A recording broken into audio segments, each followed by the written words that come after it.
we won't get anywhere. Because our test is going to be meaningless anyway. And the numbers can be fantastic, but they'll be fantastically meaningless. Okay, I took a very quick look at some current practice. As you can see, everything we do is wrong. That's okay. Every test is a whole series of practical decisions. We balance one thing off another. But we need to understand that none of these things are perfect. We have to get away from the idea that because it's a test, it's right and it's perfect.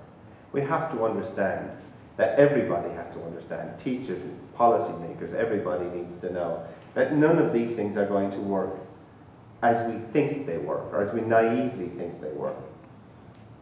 So, for example, in pair tasks, we know from any study that's happened that the person you're paired with is going to have an important and significant impact on your performance of the test.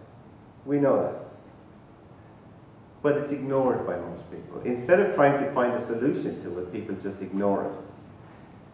And I do have an issue with a lot of validation studies that happen that tell us that there are issues and then the issues are never addressed. There are things we can do with this, we can do about it, but we need to consider it, and we need to consider it carefully.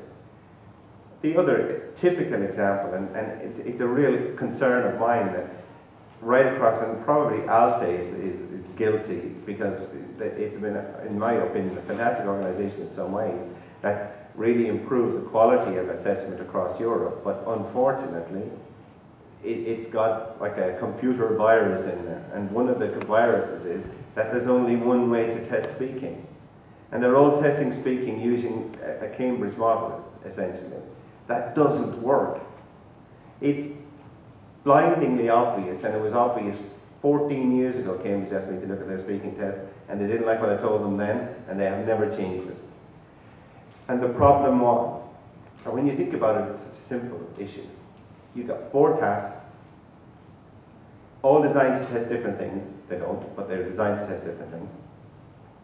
And yet 1 score.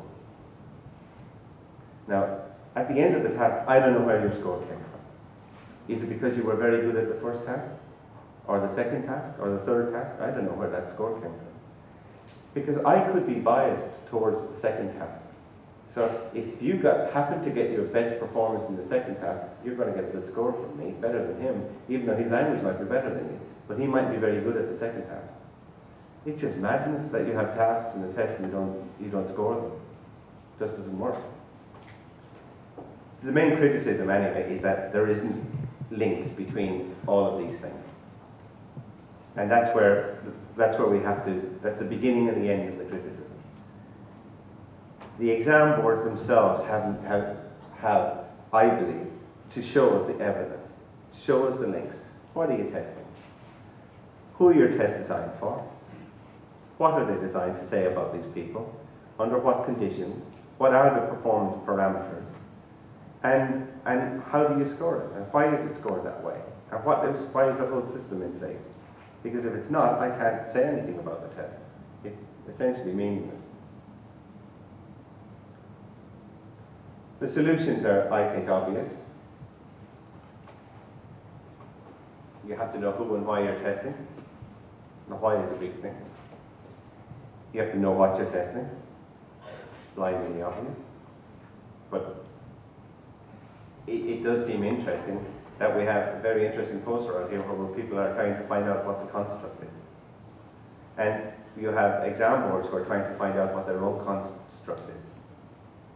It just seems interesting that people are testing, they don't really know what they're testing. We need to consider every task. What is the task doing in my test? Why is it there? What can I tell about that person in terms of disability? And how am I going to mark it? And we need to think about the whole market system, of course. But just give a very, very quick example. Let's say I come up with a test.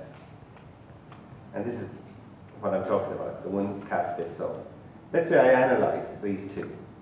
How different is the language? I'll probably find out that there's no difference. So I take away the last task. It's a waste of time. Now I have 3 tasks in my test. How are they different in terms of the output? If they're different, is a single rating scale sufficient? Like Alana was talking last night about the rating scale, the big bad rating scale.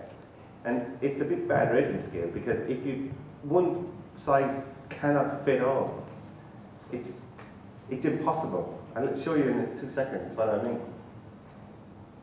And on a very simple level, we ask 2 questions. Is fluency the same in monologic and dialogic tasks? People like Mike McCarthy would say it's not. Fluency in a monologic task is like our traditional understanding of fluency, stopping, starts, pauses, etc. Fluency, as he sees it in interactive tasks, is what he calls confluency, where we're building the fluency of the interaction together. Is grammar the same? Again, I go back to McCarthy and Carter. They're telling us clearly it's not. The grammar of spoken language and the grammar of written language are different. Monologic discourse, presentations sound much more like written language than interactive language does. So they're different, but we use a single scale. How many people here use a scale for grammar or fluency, irrespective of the task? Doesn't seem right. Is all this new? I would say probably no. There's a slide missing. I just realized. But we'll finish this anyway.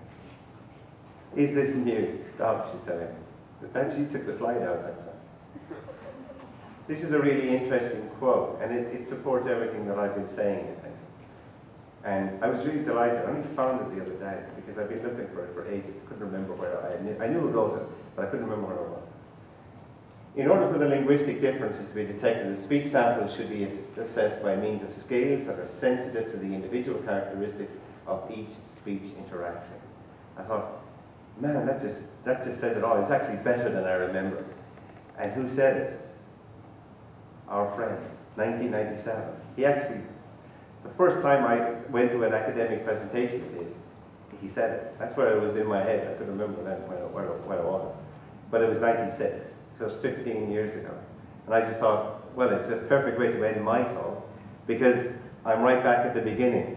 We were talking about this stuff 15 years ago, and here I am talking about it again.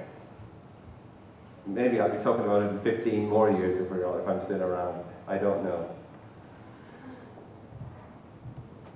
And conclusions, most of what we do is bad. And we need, I agree that way with Alana, we need, I don't mean to throw out tests, we need to question it. And I remember we had an argument many years ago about critical language testing. I don't like critical language testing, but I like criticizing language testing, because I think we have to stand up and say, this is wrong. And if it seems wrong, and if we can show it's wrong, and if it doesn't fit into a theoretical model that we can generate, it's wrong. And we need to do it differently. And we need to have people who are willing to question. And I think that is one of the interesting things about the last couple of days I've really enjoyed. Most tests, sadly, are so unreliable, tests of speaking are so unreliable, that it's fairer on the student to flip a coin. If you have an untrained examiner with not a lot of experience, it's actually, in terms of probability, the chances of that person getting the score right for that candidate are less than tossing a coin. So we have 2 solutions. We can say, forget all this stuff. No more testing conferences, no more tests, more coins. And just line them up and toss. And then at least they have a 50-50 chance of getting the right score. Otherwise, we can question what we do, go back to the basics, go back to our theories, get rid of the gap between theory and practice, because the theories are useless unless they're based on practice. So we have to look at practice, we have to look at theory and build them together, which is why I think the theory that I've been talking about works, but then I wouldn't I? So, I thought it's done. Thank you very much.